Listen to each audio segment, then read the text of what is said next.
മുസ്ലിം ലീഗുമായുള്ള ഭിന്നതയിൽ ഒത്തുതീർപ്പിനുള്ള ശ്രമങ്ങൾ തുടങ്ങിയെന്ന് സമസ്ത മുഷാവറ അംഗം ഉമർ ഫൈസി മുക്കം. CPM-ന് വോട്ട് ചെയ്യണമെന്ന് ആവശ്യപ്പെട്ടിട്ടില്ലെന്നും ഇന്ത്യ മുന്നണി ജയിക്കണമെന്നാണ് പറഞ്ഞതെന്നും ഉമർ ഫൈസി തിരുത്തി.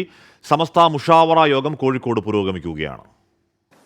ഇന്ത്യ മുന്നണിയുടെയും UDF-ന്റെയും മികച്ച വിജയത്തിന്റെ പശ്ചാത്തലത്തിൽ ലീഗുമായുള്ള തുറന്ന പോര് അവസാനിപ്പിക്കുകയാണ് സമസ്തയിലെ ഒരു വിഭാഗം.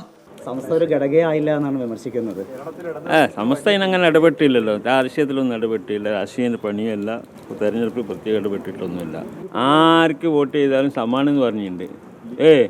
ഇടതും വലുതും ഒക്കെ ഇന്ത്യ മുന്നണിൻ്റെ ഭാഗങ്ങളായതുകൊണ്ട് പിന്നെ അതിൽ ആർക്ക് വോട്ട് ചെയ്താലും അവിടെ നമുക്ക് മോഡി നടക്കണം, അതാണ് വിഷയം എന്ന് പറഞ്ഞിട്ടുണ്ട്. വേറൊന്നും പറഞ്ഞില്ല. നമ്മൾ പറഞ്ഞത് ശരിയാണ്, നമ്മളൊന്ന് പറഞ്ഞ തിരുത്തേണ്ട കാര്യങ്ങൾ എന്ന് പറഞ്ഞത് ശരിയാണ്.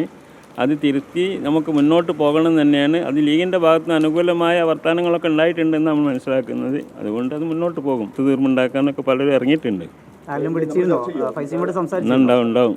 അത് കുറച്ച് കഴിഞ്ഞിട്ട് പറയാം നമുക്ക്. ഇന്ത്യ മുന്നണിയുടെ മുന്നേറ്റം ശുഭസൂചനയെന്ന് സംസ്ഥാന അധ്യക്ഷൻ മുഹമ്മദ് ജിഫ്രി മുത്തുക്കോയത്തങ്ങൾ. ഒക്കെ സന്തോഷം തന്നെ, പ്രതീക്ഷ ഉണ്ട് കേട്ടോ. നല്ലൊരു പ്രതിപക്ഷം ഉണ്ടാവും, മനസ്സിലായി. ഇന്ത്യ മുന്നണി സജീവമായിട്ട് പ്രതിപക്ഷത്തിരുന്ന് കൊണ്ട് വേണ്ടതൊക്കെ ചെയ്യും. പൊന്നാനിയിലെ ഇടത് സ്ഥാനാർത്ഥിക്ക് വോട്ട് അഭ്യർത്ഥിച്ചുകൊണ്ട് സമസ്തയിലെ ഒരു വിഭാഗം രംഗത്തു വന്നിരുന്നു. MV ജയരാജൻ, ഉമർ ഫൈസി മുക്കം കൂടിക്കാഴ്ചയും വിവാദങ്ങൾക്ക് വഴിവെച്ചു. സുപ്രഭാതം പത്രത്തിന്റെ ഗൾഫ് എഡിഷൻ ഉദ്ഘാടനത്തിൽ നിന്ന് പാണക്കാട് സാദിഖ് അലി ശിഹാബ് തങ്ങളും PK കുഞ്ഞാലിക്കുട്ടിയും വിട്ടുനിന്നത് വലിയ ചർച്ചയായിരുന്നു.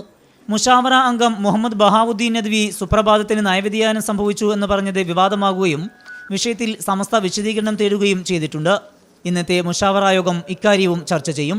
സമീർ C. മുഹമ്മദ്, 24 കോഴിക്കോട്.